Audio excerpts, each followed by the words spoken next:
I want to thank you all for taking the time to jump on the webinar here today. Got some excellent content coming up here in just a few minutes that really excited for. I think you guys are going to get a lot of value out of. I know I am going to, certainly myself. Those of you guys not familiar with me, I'm Steve Toll. I'm the Vice President of Sales here at Fox Valley Metrology. I've been with the company in this role for about 7 years now. If you guys are new to Fox Valley Metrology as a whole, we are a calibration, repair, and equipment sales laboratory headquartered up here in Oshkosh, Wisconsin. We've got now actually 5 locations throughout the U.S., mostly in the Midwest, with our newest office in Charlotte, North Carolina. We've been around for about 26 years now. So today's webinar is going to be regarding Statistical Process Control, SPC, and basically how you can improve your processes in just 3 simple steps.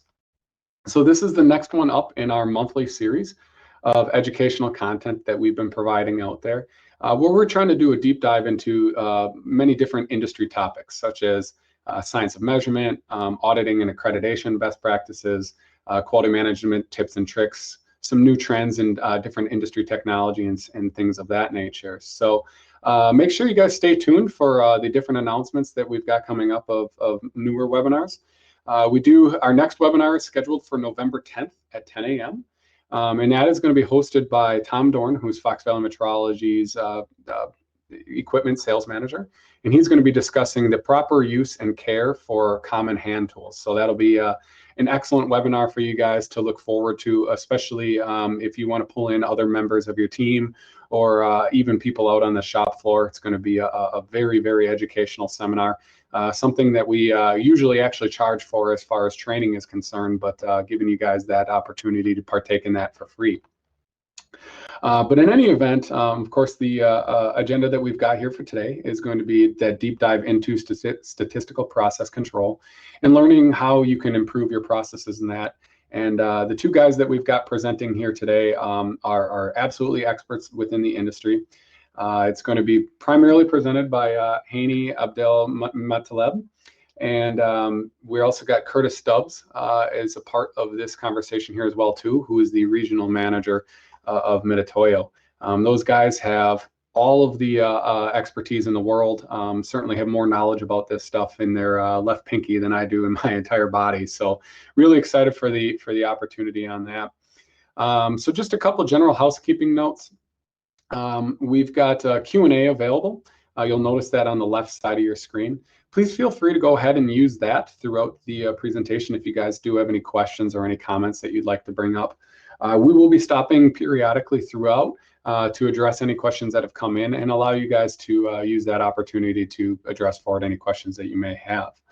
Also, this is being recorded for future reference, so you can share this with your colleagues or go back to it at a later date if there's a particular thing you want to look up. You're going to get an email immediately after the webinar is over, and that is going to provide you with the link on where you can download and access this video. As well as it's going to give you opportunity to partake in the promotions that we're going to be announcing here at the end. So with that, I'm going to go ahead and introduce the 2 people from Mitutoyo that are going to be a part of this presentation here. So first up is Curtis Stubbs. As I mentioned, he's the regional sales manager for Mitutoyo out of the Midwest. He's an experienced resource for the company, and he takes pride in providing the best service and solutions possible in the metrology industry. He's got 15 years of total service. As a precision tools and measuring instruments representative, his primary job function includes day-to-day customer service, technical support assistance, product instruction assistance, and new product sales support, supporting 9 states in North Central Midwest, and that's Illinois, Wisconsin, Minnesota, Iowa, Missouri, Kansas, Nebraska, and then North and South Dakota. I'm sure most of the people on this call fall within that area. And also we've got Hani. Hani is Mitutoyo's National Data Management and SPC Sales Engineer. He's worked for Mitutoyo, the world's largest metrology company, for 6 years now, and at his current position for 3 years. In that time, Hani has been providing quality control solutions to numerous companies across all manufacturing industries to improve product quality and efficiency. So with that, I want to kick it over to Curtis just for a quick introduction, and then he'll be passing it over to Hani shortly thereafter. Thank you, Steve. Appreciate the great introduction there. Again, my name is Curtis Stubbs. Been working with Mitutoyo, as Steve mentioned earlier, for the past 15 years. Again, I thank you all for attending this meeting. educational part of it too as well, understanding SPC and its basic steps entirely. So please, I encourage you to make sure you take some notes.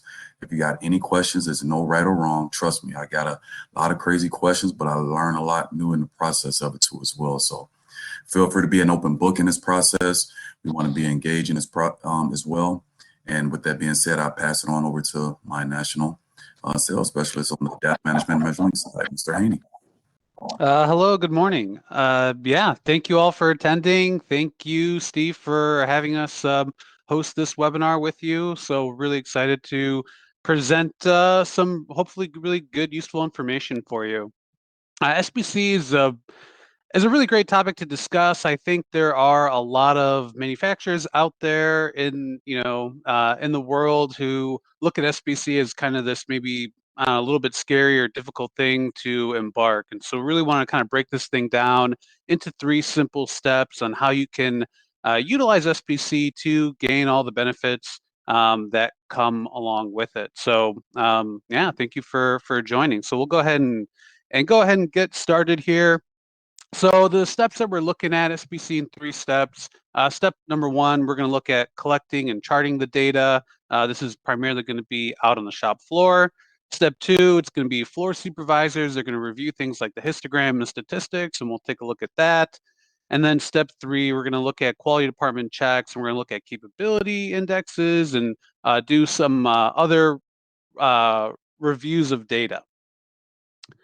So before we kind of get into those different steps, so what is SPC? So if you only know how to spell SPC, don't know what it stands for, SPC is Statistical Process Control.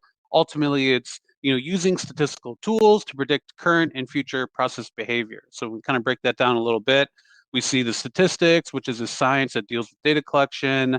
The process is going to be your manufacturing process, any series of steps that takes the raw material, turns it into a final product. And then the control, it's this expression of statistical tools to enhance the monitoring of a process. And really the thing I want to highlight here is this expression of statistical tools. What does this sort of abstract thing really mean? And really what that means is just a measurement of your process. So I really want to make this really relatable to the things that you may be familiar with, which is measurements for the quality engineers and the inspectors and all of you who are watching this. You're very familiar with measurements on a day-to-day of measuring parts. And so now we're going to take this a step further. We're going to do a measurement of your process.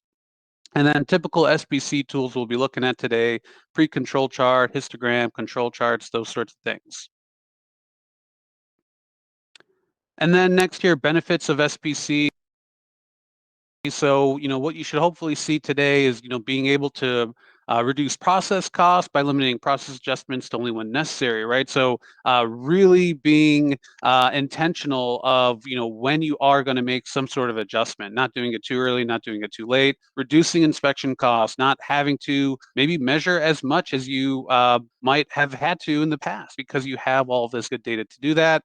Improving the relationship with your customer by providing a transparent view into production. SPC is very graphical, and it's all about this communication of information in an easy way. So having this transparent view can really improve that relationship, can hopefully build more trust, and ultimately get more business, I think is what the name of the game is. And possibly most importantly, promotes an understanding and appreciation of quality control. When you're able to present this sort of information now internally, those people who are higher up may not have an appreciation for quality control. They have an appreciation for manufacturing and production, getting parts out the door, but sometimes quality control is left at the wayside sometimes. And so being able to give this good data back to those people internally will be really beneficial there.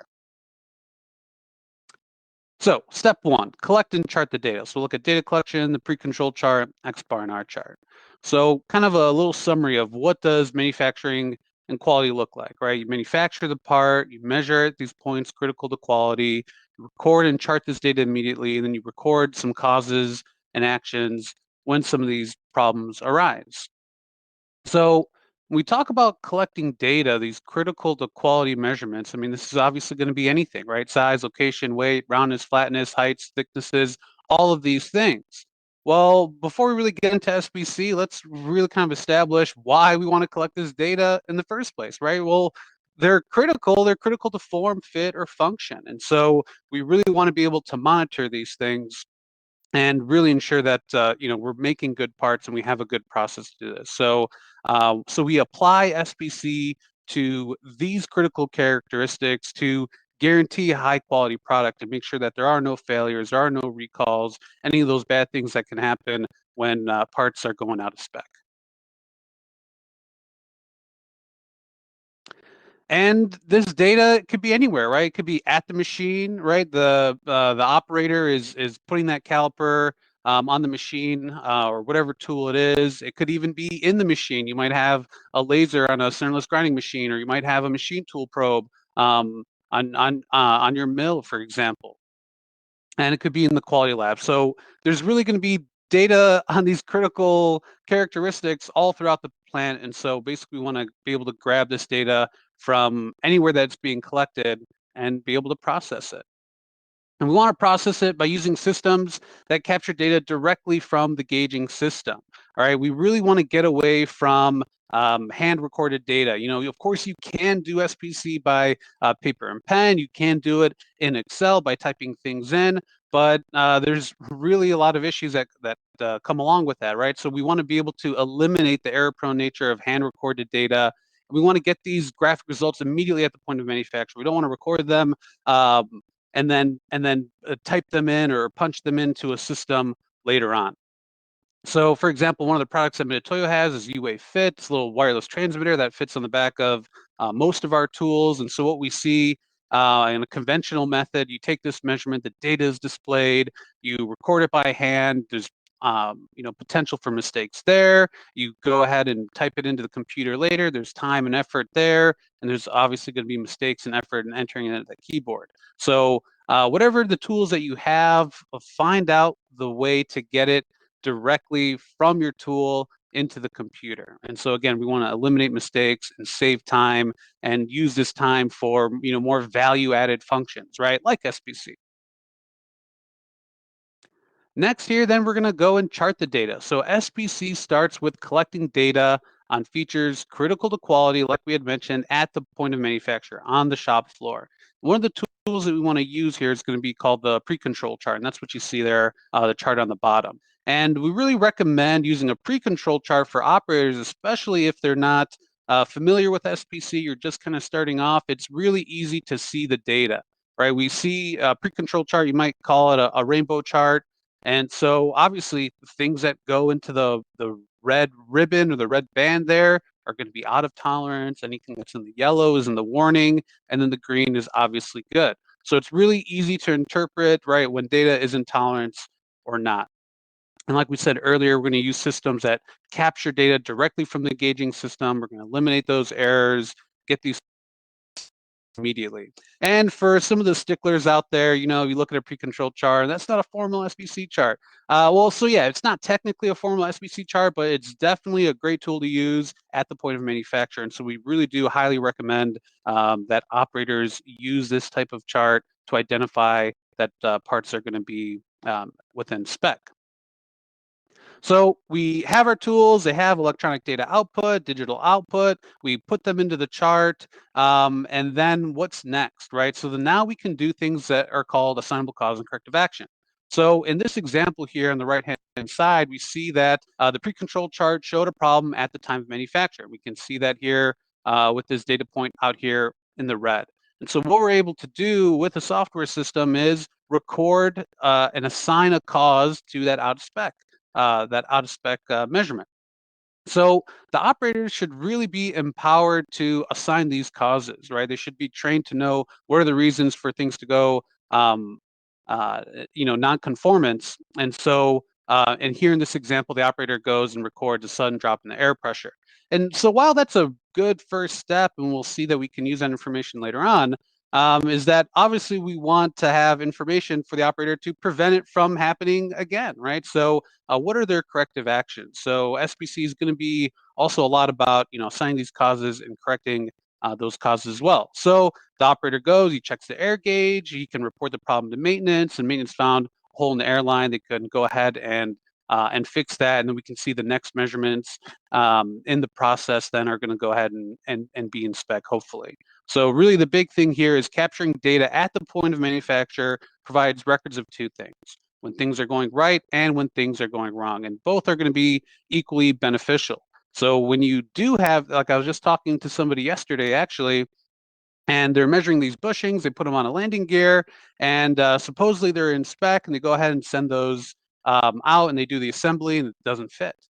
So they don't have a record that it was in spec at the time of manufacture. So was it truly in spec at the time of manufacture, or did something happen to that part over the time where it went out of spec? So having these records are going to be, really, really important. And the ultimate goal is not, only just going to be keeping things in spec, but it's to have a stable process. So the goal of manufacturing should be to have a stable process. And we can only make statistical predictions, we can only do SPC when we have a stable process. We want to be able to know what you're making, be able to predict the next 5, 10, 15, 20 parts are all going to be within spec or whatever the case is. And we can do that using another type of chart called the X bar and R chart. And so in this example here, all the points are showing that they're in control. So when we look at these charts, we're looking at, a pre-control chart. You could call it a control chart, right? So we already looked at this. We see that we have these warning zones. We have these tolerance limits. Those are all going to be, really good and beneficial. But in addition, then we have this X bar and R chart that I alluded to, and it's going to be quite a bit different, right? So this X bar in our chart is really two charts in one. So on the top half of the chart is the X bar chart. And rather than having tolerance limits, we're going to have control limits instead. And we'll take a look at what control limits actually are. And what we also have are the data points themselves are averages of a subgroup. On the below-hand side, we have what's called the R chart. And so we're taking a range of data within our subgroup, and we're also using control charts as well. And so each one of these data points here is going to be considered a subgroup. This is going to be an average on the X bar chart of the size of the measurements that we're doing, of the dimension that we're checking, right? And then the R chart here is going to be a range of that subgroup. So we kind of take a little bit of a deeper dive in here. So an X bar and R chart is the test of the manufacturing process to keep long-term variation in a machine as close to the short-term variation as possible. So like I said, the X bar and R chart is these two charts in one. Sorry. So the X bar chart is a subgroup average. So what we're looking at here on the X bar side is, on average, are the parts the same size over time? So if each of these data points represents a subgroup, so this could represent let's say 4 data points. And actually, if we kind of take a look back here, we'll notice that our data points here, right, this is going to be kind of the raw data, if you will, and they're all connected by this line. You'll see that they're grouped in 4. And so here we actually have a subgroup size of 4. So what we're doing is we're taking these 4 measurements and averaging them out into one data point. And so we want to say on average, or we want to see on average, are our parts the same size over time, either throughout the same day, throughout the week, or are there going to be kind of fluctuations there? And then for the R chart is going to be the subgroup range. What's the range of the data in that subgroup? So here we're going to see, obviously, the range is going to be, the max minus the min, the max minus the min here, right? So we're going to be able to see the range for each of those subgroups. And what that is telling us is the manufacturing process consistent over time? So on the top side, the X chart is talking about parts being the same size, and then the R chart is talking about the process itself. Is that consistent over time? And so this validates that our process is stable over time. And here that we can see actually something goes out of control. And so now we see that the manufacturing process wasn't consistent over time. At some point at this subgroup 11, we had something go out of control. So looking at a little bit deeper here into the subgroup. So samples can be averaged into subgroups. So you might have a subgroup size between 1 and 5. So samples within a subgroup represent a short period of time, so that it only includes natural machine variation. So this could be the vibration and tool shift. not going to be influenced by outside events, right? Like temperature, sunlight, all these different things that could change over time. We're really not looking at that when we look at the subgroups. So we're only looking at that very short period of time. So maybe you're going to take measurements, let's say 4 measurements in hours. So you might have a subgroup size of 4. And so then based on that subgroup, you're able to take that average, and with the range, then you're able to see is your process going to be consistent. So like I said, the X bar and R chart has control limits. They are not tolerance limits. So if we look at the top chart here with the pre-control chart, we have an upper tolerance limit of 1.65, a lower of 1.35. Whereas the X bar and R chart, if we look at the X, then we're looking at control limits of 1.57, 1.43. So these control limits are going to be inside of the tolerance limit. So really what we're doing is we're kind of doing a little bit of a fail-safe before things get so bad that you're producing bad parts. So we want to make sure that everything is going to be in control, and when they go out of control, potentially we can make any changes before you start to make some bad product. So control limits are based on these statistics, average, standard deviation, and what you're looking at is basically they're typically going to be 99.73% of the data range. So 1.574 is going to be about 99.73% of essentially what your limits are going to be.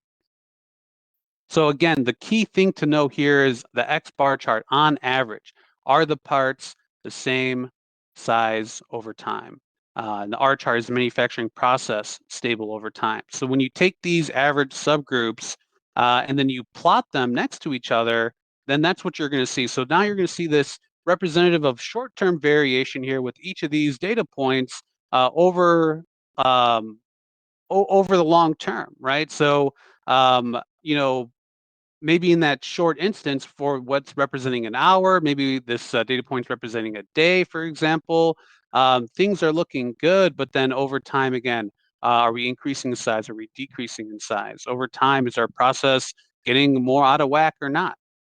So when we take a look at these two charts and we look at the differences between them, quality control is really going to be interested in, when looking at this type of chart here, are you creating intolerance parts? And when you're looking at the X bar and R chart, is manufacturing maintaining a consistent average and stable process? So again, this is two charts in one here, and you'll be able to answer both of those questions. And I talked a little bit about how the operator is, really critical to the manufacturing process. It's really going to be, critical to assigning those causes, having those records of when things are going right, things are going wrong, and they're really going to be critical to process control stability.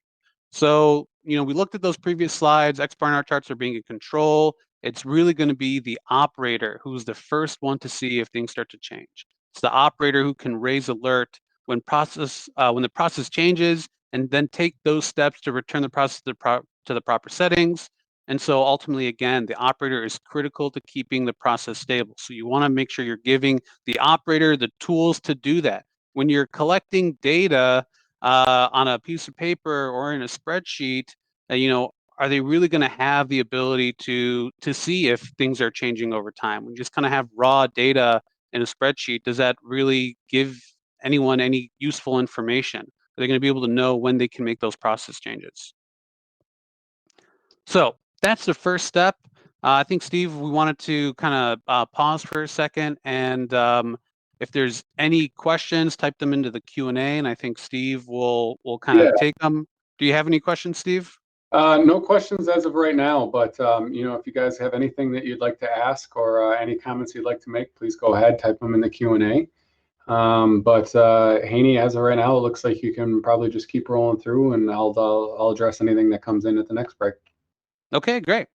So now we're looking at step 2. So now we're collecting this data directly into our SPC system. The operator is seeing what's going to be in tolerance, and then we're also going to have the additional tools, right, to see are things going to be consistent over time, or there's going to be wild process changes or shifts in the data with the X bar and R chart.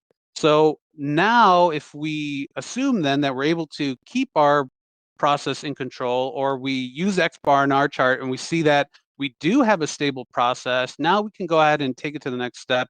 We can look at what's called a histogram and some of these statistics. So what we see here is this is really just going to be a classic histogram.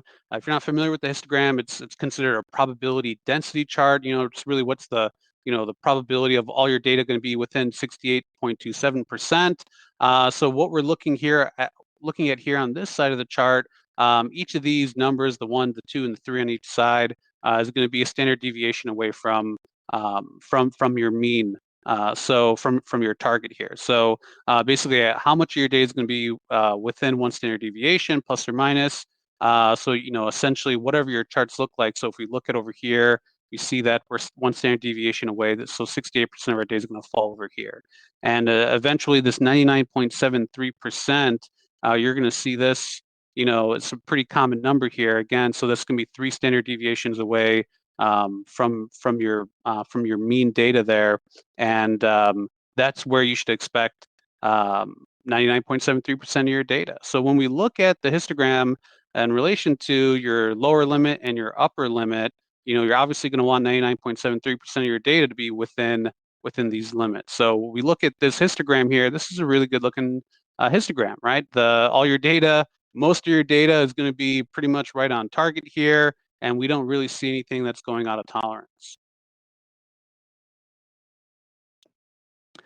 And this histogram that I guess I should say, I want to bring up this video here. This histogram, or this bell curve, as you might be familiar with it, is really the sort of natural phenomenon that we see in a lot of things in the world. So this is what's called a Galton board. And this really kind of represents how you can get how data should look, essentially. So we take a look at this here. Should start playing here. We got all these beads are going to come out of this funnel here, and every time we, drop these beads on here, we're going to see that it's going to follow this normal distribution bell curve here. So if you have a good process, then it should follow this sort of natural variation that we see in the world. So here's a little slowed down version of this, and all the beads dropping down. And really, again, if you have a good process, if this thing was made correctly, then you should see all this data, most of the data being within the 68% there in the middle, and then going out and falling out into the tails here. So like I said, this is sort of this natural phenomenon that happens in a lot of different things. For example, test scores, right? So if you have your kids and they talk about grading on the curve and things like that, so you're going to see test scores are going to fall in the same thing, right? You're going to have 68% of your students are going to be over here. You're going to have a few students that are going to be really, really good in the the A range, and then you're going to have a few students that aren't going to be so good on the other end of the spectrum. It could be, let's say, heights of people, right? So we're going to see, again, most of the people are going to have a height of, let's say 5 feet 10 inches, for example, and then maybe that's going to be the median there, and then so obviously there's going to be a few people shorter, a few people are going to be taller, and then very, very few people are going to be, really tall, for example. So this is this sort of natural phenomenon that we see with the histogram. That's why we use it. So when we're looking at this histogram, so now we have a maybe not so good looking histogram here. So what a quality engineer wants to look for is really the center of the data. So you look to the peak area of the histogram compared to the tolerance target. And so here we have our peak of data here. It's a little bit off target. We have this curve here. This is going to be a normal probability curve. This helps us sort of judge our histogram here. So does our data follow this natural phenomenon that we expect it to be? And so it's not quite there. So this is kind of doing a best fit for us of what it should look like. So so this is one of the things we're looking for, the centering, right? So if we're off center, then yeah, then we could do things in our manufacturing process to help center all this data. But one of the things that we look at here is that we see that we have some out of tolerance data, past the upper limit. So if we were to center our process, make some sort of adjustment to get the peak of our data on target, then we're probably actually going to have more out of spec limits. So this is probably the best that this process could do in terms of the centering here. So you probably want to make other changes to reduce the amount of variation that we have. And so that's going to be the next thing that we're going to look at.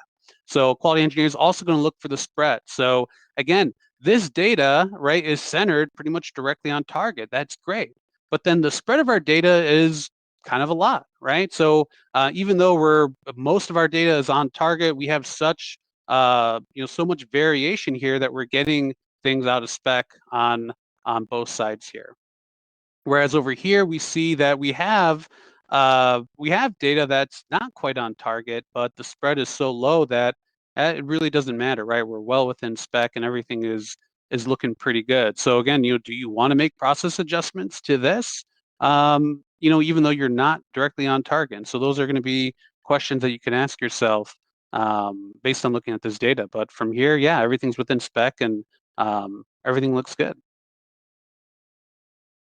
And so what the histogram is really this broad picture of the manufacturing process. So we're not looking at things based on time, like the X bar and R chart, right? So I have my first 4 measurements and my next 4, my next 4, my next 4, and are things, increasing or decreasing over time. This is taking all sort of time order outside, right? We're just taking all of our data, putting in this probability density chart, and we're taking a look at it that way. So the histogram we consider is really the best average image of the manufacturing results compared to the design requirements. So those design requirements, right, are going to be the tolerance limits and the target. So we take a look at this histogram over here on the side. We see everything is really up on the left-hand side here of our goalpost.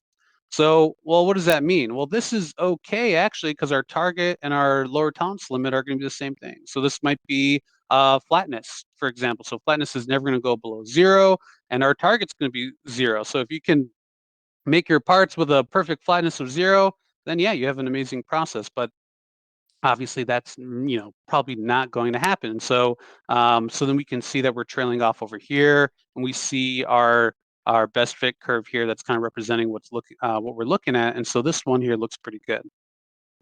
The middle histogram here, again, same thing, right? We're centered. Our spread or our variation is not so much that we're going out of tolerance. And then over here on this side, it doesn't fit that bell curve, right? So we're not having a process that's giving us this sort of natural variation that we would expect to look like this bell curve over here. And so by taking a look at this, we can easily say, hey, there's something wrong with our process. We're actually not making anything really that's on target, and everything's sort of spread out. And so just by looking at these histograms without knowing so much about histograms, just by looking at this picture, this image of your manufacturing process can really tell you if you need to take some sort of action. But this histogram is really going to be backed up by statistics as well. And so really what we can do is we can use these numbers, these numeric statistics, to check the visual or this histogram and properly interpret that the manufacturing process is correct. And so I'm not going to get really too deep into the statistics because really the main idea of SPC is supposed to be very visual and supposed to be very easy to use. And a lot of times for a lot of people, when you look at statistics, you look at these numbers, your eyes can roll. And so, but there are going to be some use of this, right? So we can look at what our tolerances are. So that's going to be good information. What our average size of the part is. What is the average minus the tolerance target? Here we have about 4 thou. And we can look at the standard deviation and this average plus 3 times the standard deviation here. So we can look at some of these numbers. We can do a comparison, right? So one of the things is that the control limits may not necessarily always be inside the tolerance limits, right? Depending on what your data is doing, if maybe you have a really stable process, but it's really stable out of spec, right? So maybe you're able to, throw darts and hit the same spot over and over and over again, but that spot is nowhere on the board, right? And so the statistics will calculate these control limits, and they could essentially be, be off of or not inside of your tolerance range. So that's one of the things you want to look at. So so we want to look at, are the control limits inside of the tolerance limit. So these control limits are going to be 3 standard deviations on either side of the average, and this encapsulates average and standard deviation. One of the other things we want to look at is the average and the target have close proximity. So the target minus the average is small relative to the standard deviation here. So our target minus the average is about 4 thou, well within what our standard deviation is. So so that's looking good there.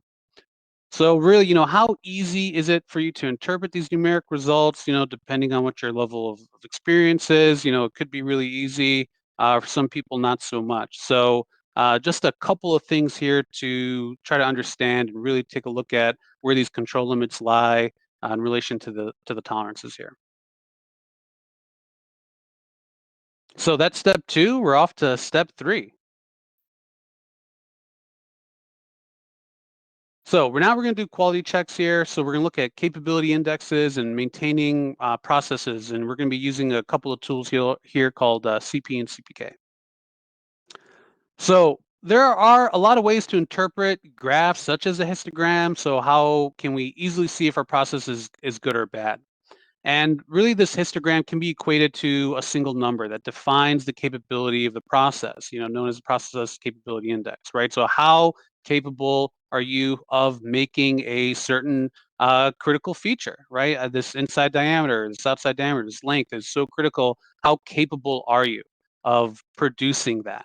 And so the way to answer that question is using this index of this process capability index. So we have 2 indexes here that we're going to look at. CP stands for process capability, the theoretical maximum possible capability for the current process. So really, this does not reflect the actual results of the process, but only theoretical best capability. And then CPK is going to include the actual results. So what we're going to see is we're going to see that this includes tool wear, part movement in the fixture, operator bias, and all these other things that shift data away from the target. So the reason why we want to look at this kind of theoretical one in the CPK is because the goal is to get the CPK value as close to CP as possible. And so how a capability is going to be calculated is really going to be this tolerance range divided by this natural data limits of the process. And again, those natural data limits is going to be going back to that video. So when we see if we have this natural data limits of the process, then you should see that you're going to have 68% are going to be within 1 standard deviation, and plus or minus 3 standard deviation. Then you're going to see 99.73%. So again, like I said, we're going to see this 99.73% is going to come up a lot, and you might kind of know this as Six Sigma as well. So when we talk about the tolerance range, that's also really the customer requirements, right? The customer wants these parts to be within some sort of spec here, and so that's what we're looking at, and this is what we want to know. And so basically, when we do this calculation here, any capability index that's going to be less than 1. Basically, the manufacturing process does not meet, the customer requirements. It does not fully meet the customer requirements. When you see something capability of 1, then it may just meet the customer requirements, and over 1 is going to exceed that. And so 1.0 used to be this number to go for, but now the common requirement is not just 1; it's 1.33. So we want to be even better than 99.73%, of our customer requirements here. And we kind of break this down, right? So we said, the upper limits minus the lower limits, and we have all these calculations. And again, the point is really not to go into these formulas and these calculations. You got to know what an R bar is. You got to go to this D2. There's this chart that has all these values, and you cross-reference it, and you do all these sorts of things. And so really the idea is to, use software tools out there that are able to do this data for you. So it's not that these are hard calculations to do to calculate standard deviation, to calculate ranges and do these CPKs and those sorts of things. The idea is that they're cumbersome, right? They're really time consuming, and so definitely you want to use systems that can do these things for you. And so similar to CP and CPK, we also have PP and PPK, pretty much really doing the same thing, but instead of using the R bar, this range value, it's going to use a standard deviation. And so standard deviation includes all variation that occurs in data. while R bar only includes the short-term process variation, right? So it's going to be that max and that min. That's the data we're going to see, but standard deviation is going to include everything. And so really the histogram is a visual form of these capability indexes. And so you can use those two things together. So how do they relate to each other? So here we're looking at just the CP. So here's the graphical and mathematical meaning of CP. So we see here, notice how the normal curve narrows. So more of the curve is between the tolerance limits as the CP gets larger. So we have a CP of 0.9, of 1, of 1.33, and we see that we have our kind of our goalposts here, this kind of thick black line here, that's going to be where our tolerance limits are. And so we see that we have our curve, and it's not quite hitting, the bottom before we get to the out of spec here. And so we see that we have 99.307% of our data is going to be within tolerance. When we get to 1.0, we're going to have 99.73% is going to be in there. When we get to 1.33, then we're definitely hitting the bottom here for the most part, right? And this is probably just approaching zero as it goes down. And so in reality, essentially all of our parts are going to be good. And so the CP, not only does it kind of represent what a histogram looks like, but also represents defects per million. So if we're making 99.307% of things within tolerance, might say, hey, I'm 99% is all good, right? But really what this means, if you extrapolate it out to defects per million, you're looking at nearly 7,000 defects per million. So however long that takes, whether that's a year or several years or whatever the case is, that's what you should expect. How much does this cost you? Is 99.307% okay? Is that okay for you? Is that okay for your customer? And so again, as we get better CPs here, then we're expecting 2,700 defects per million. And you can kind of see why 1.33 is this kind of new standard, this default in terms of what the goal is for a lot of people, is because maybe 66.1 is really a more acceptable number for a lot of people. But when we look at this, right, we're looking at our peak of our data is going to be right within the center here, right? So this is this theoretical best that we can do. And so we're not taking into consideration the process shift. So that's why we have this CPK value that we want to look at. And if you're interested, this K stands for, kategori, means a shift in the process here. So let's say that we have a CP of 2.50, right? A really, really good CP. Everything's looking good. We see that, it's very narrow. We don't have a lot of variation, but when we take a look at the CPK, if the CPK is also 2.5, then our data is dead center. We have very little variation here. Everything's looking good. But as the CPK gets worse, and we see that we have a shift in our process. And so now we have a CP of 2.5, a CPK of 1.33, then we're really getting close to getting out of tolerance parts here. And CP of 1, we're definitely getting a lot of ones here. And then a CPK of 0.9, then we're actually going to be getting a lot of bad parts. So you want to use both of these indexes here together to understand your histogram and what's going on. So this capability index incorporates everything you've seen up to this point to that one single number, right? And the single number can be interpreted to mean, defects per million. And if you're still not really quite comfortable with how it's being calculated, it's just an index. I mean, I don't know who here knows what their credit rating is, right? That's essentially an index, right? We just know that if we have, an 800 credit, things are good. If we have a 600, then things are not so good. And so we want to look at the CP and CPK as the same thing, right? We want to really try to get to 1.33 or better. And when we know we're at that level, then things are good, that you are capable of making good parts here. So this index is going to be the one thing that you can look at to quickly interpret if the manufacturing process is achieving the desired level of performance. But again, this is only going to be true when the control charts are in control and this histogram has this normal probability shape, right? So in this case, it doesn't have this normal probability shape. So that's why we take a look at these steps here. We say we're going to start with the pre-control chart, then go to the X bar in our chart, make sure things are stable. And then we're going to look at the histogram and make sure that it does follow this bell curve that we're looking at here. So in this example, we have a CPK of 1.05. So this is what this is looking at here. And so really we can predict that we're probably going to make about 1,800 defects per million.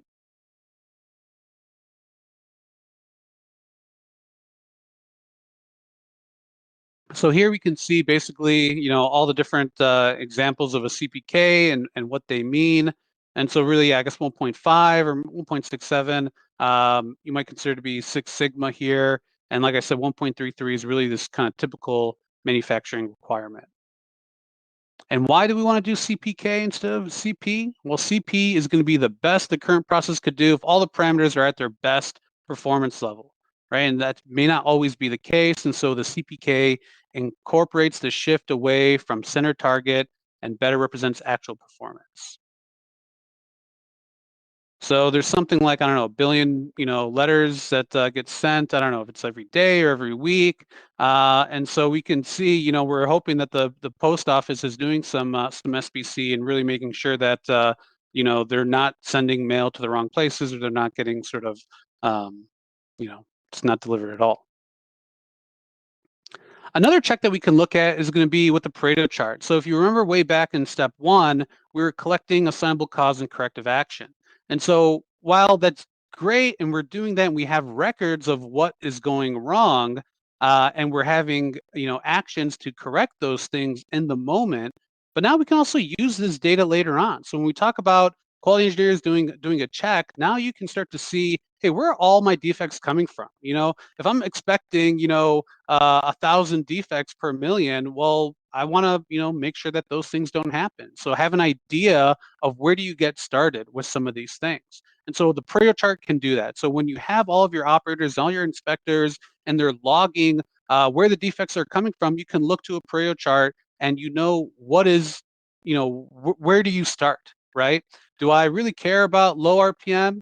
Maybe not so much, because I see that 42% of all my defects are coming from low coolant. So do we need to put an alarm when the coolant is lower? Do we need to train the operators when something is going on with that, or is there a leak or something like that? And so basically, yeah, if you're going to have 1,000 defects, well, you can eliminate possibly 42% of those 1,000 defects by attacking the things that are causing the most issues there.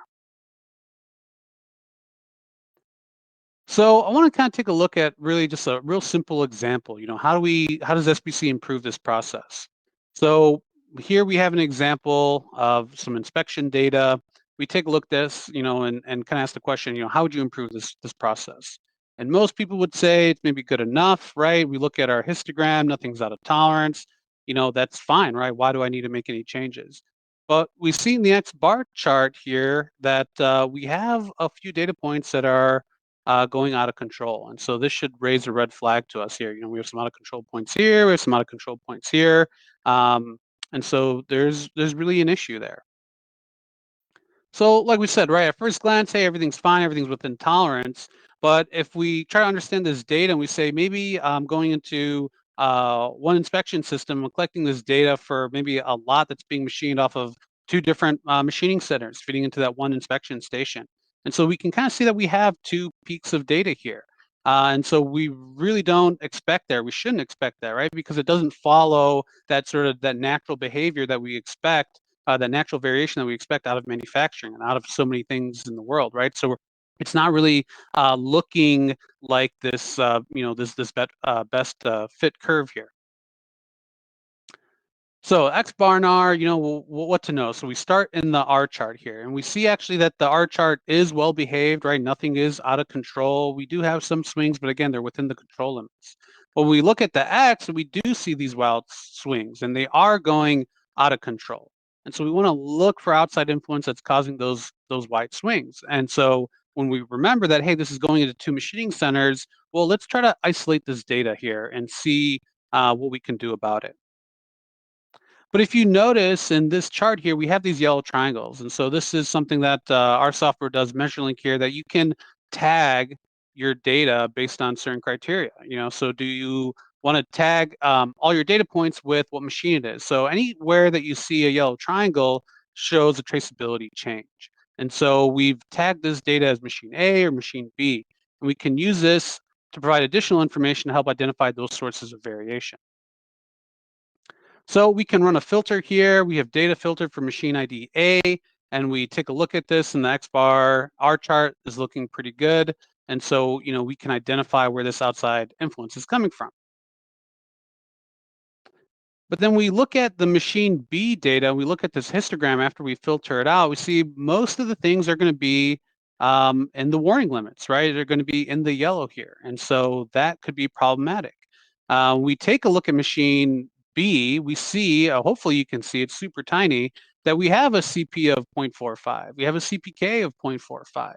So what does that tell us? So while nothing is going on a spec now, right? With a 0.4, I don't know how many thousands of defects that we're going to get based on that, but it's going to be problematic going forward. And so it's really not just about keeping things in tolerance. It's, again, keeping things stable and getting a good image of what your manufacturing process is doing, so then you can tighten things up that way. And so we take a look at some real case studies. So that last one, right, is nothing earth-shattering, right? There's, nothing really going wrong if you kind of take the conventional look at, just keeping things in within spec here. So we take a look. This is a customer that we have down in Houston. They provide us all this data here. And they have their coupling shop operators, and you can see the blue charts are going to be the amount of quantities that they produced and the quantities that they rejected here. And so they're able to see what their reject percent is over here for each of their operators. So this is where that's traceability comes into play, right? So we see here I have 2.2 for operator 1, 2.3 for operator 8. So maybe do we need to train these people a little bit better? Do we want to use operator 7 here to train these people on how to make better parts? Or is it the operators themselves, or do they each have their own machine? And it's the machine themselves. So traceability really gives you the ability to focus in and find out where any of these issues are coming from and how you can start to improve things. So with this same customer here, they've started to track what they were doing. So once they implemented SPC here, they had a reject percent of 9.4%, right? And just merely by adding, real-time SPC to their shop floor, just merely visualizing all of their data within a 1-month time frame here, they're able to get things down to around the 2-3% range here and keep it pretty consistent. And then after they sort of figure some more things out, then they're able to really reduce the amount of rejects that they're able to get. And so again, for a lot of people, 2%, that's no problem. But again, what does 2% cost you versus what does it cost to start to implement SPC? Another example here, this is going to be an automotive company out in Ohio, I believe, is Advix. And again, same thing, right? So before MeasureLink, they're having, they're less than 2% scrap, right? But still, that wasn't good enough. They had this target of 0.6%. And so again, during their adoption phase, they're able to reduce the amount of defects they're getting. And then as they start to, really truly implement it on several lines and different parts, then they're continuously meeting their target here. And so, MeasureLink is directly tied to all the positive benefits we've seen from a quality level at Advix, and continuing to see more benefits the more we use it. You know, data collection problems to almost zero, brought costs associated with these data mistakes down considerably. So these are what we're looking for here, right? So these are some of the things that you can expect when you start to implement SPC. And sort of just a general summary here, right? Effective SPC practices begin at the point of manufacture. For a lot of people, there's, great software out there that you can crunch the numbers, in the back office. You can do these things with Excel, but it's not going to be as effective because you're not including the operators in this role. So operators can play a role in keeping the manufacturing process stable and within tolerance limits. And you want to use the X bar and R chart, show data with respect to the control limits, and it helps answer those questions of, are parts the same average size, the process stable? Then we move on to the histogram. We show the distribution and spread, the distribution, spread, and location of the data. And we use capability to represent how many defects per million. We can use traceability to identify where excessive variation is coming from. And so we look at those case studies 1 and 2. We're able to meet their scrap reduction goals by monitoring their inspection data in real time with these visual tools. So I put in the title slide, basically how to measure your process. And all of these things are essentially doing exactly that. These are just different measurements. So rather than measuring your parts and, hey, these individual parts are good or bad, but have you measured your process? And so a CP or CPK, those are going to be variable measurements, right? You're getting this number here, and whatever you decide or your customer decides, what is the threshold, what is the limit, whether it's 1.33 or 1.67, are you good or bad? And so you're able to use that and measure your process and say exactly for those things. And not only that, not just even generally for your whole process, but based on traceability. What's my CPK for a specific machine or a specific operator, specific day of the week, right? A specific month? Does the shop get colder or hotter depending on the month? And does that change the size of your parts? Are those the things that you know? What is your capability of manufacturing a particular part or a particular critical characteristic at any given month, by any given machine, with any given operator? Do you know the answers to those questions? Well, the only way we can know those things is if we start to do those measurements. Assignable cost Pareto chart, right? That's also going to be a variable measurement. We're going to see what percent of where our defects are coming from. You look at the histogram, right? Obviously, the histogram represents a CPK, but just the histogram itself, it kind of reminds me of a profile projector or optical comparator, right? So does the data fit the curve, right? Does it show that it's a normal bell curve? And where is it in relation to your tolerances here? So while this data fits pretty good within this bell curve here, so we have a major shift over to the upper tolerance limits. So what can we do to bring that shift back to the target? So these are really these 3 steps, these few different measurements here that we're looking at. So with that, I kind of open up to any questions anyone might have.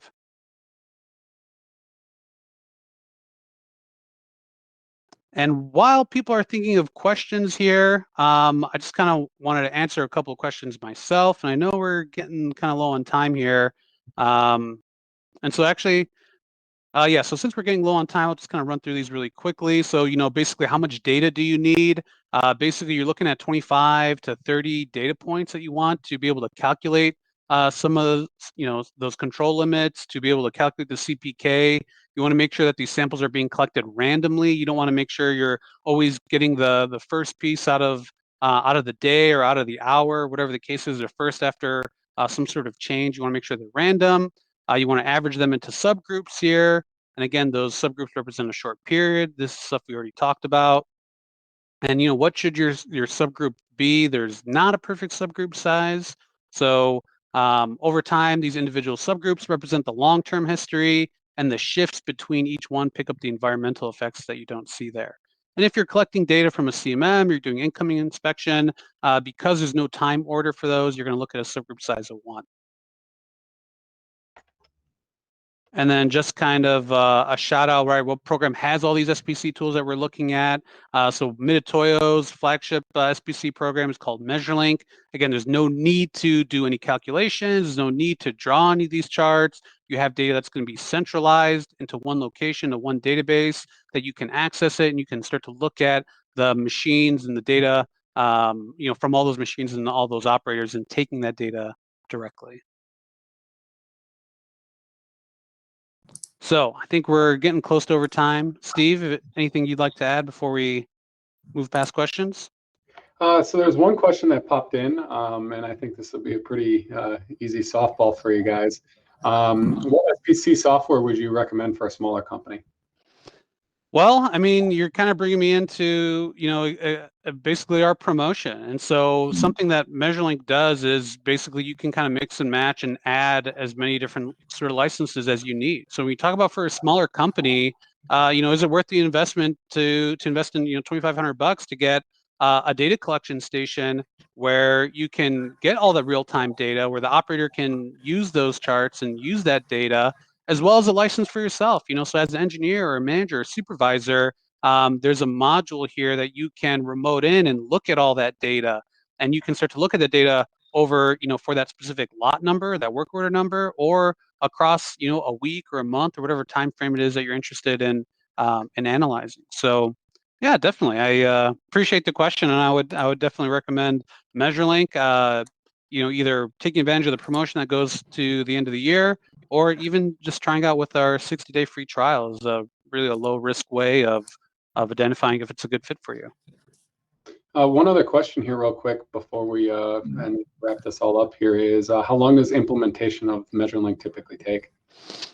Oh, that's a good question. It depends on, kind of how much you want to bite off, So for a lot of people, what they might do is if they're getting a new production line or a new product that they're doing, they might just start there, and then basically prove out what you're doing with MeasureLink, and then it kind of expand it from there. So we kind of looked at some of those examples earlier. Yeah, you could see, within a month, you're going to see something just for the mere fact of observing your data. But then for full implementation, yeah, it could take you 6 months to a year. And again, it depends on how many lines you're implementing it at, how many different products and those sorts of things. But, essentially, all you really need to do is put in your dimensions into the program, right? All your tolerances, and start measuring. And then from there, the software really does everything from there. It calculates those control limits, produces those charts for you, and it's just up to you to take a look and use that data to identify where improvements can be made. Excellent. Awesome. Well, thank you, Haney. So the good news is for everyone on the call, obviously you guys are looking at an excellent promotion here being offered by Mitutoyo through the end of the year with quite a dramatic reduction in price on their software licensing available for the MeasureLink product. But the good news is even above and beyond that, Flock Fail Metrology is offering yet a further promotion. So valid through the end of November here. We are going to be offering 15% off any MeasureLink compatible hand tools from Mitutoyo. So, after the end of this call here, you guys are all going to be redirected to a web page that will allow you to sign up for this and kind of raise your hand, letting us know that you're interested in taking part in either this promotion here or the overall promotion being offered from Mitutoyo. Also, you'll be getting an email follow-up that contains links to this as well. But I really strongly encourage you guys to at least take a look at the SPC software MeasureLink being offered by Mitutoyo, as well as this promotion here, because I can confidently say that there's not going to be better deals out there. This is a pretty awesome offering that Mitutoyo had pulled together, and that we're providing on our side here. So, with that, again, I want to thank everyone on the call. And again, Haney, Curtis, I really appreciate your guys' time here today. That was a very informative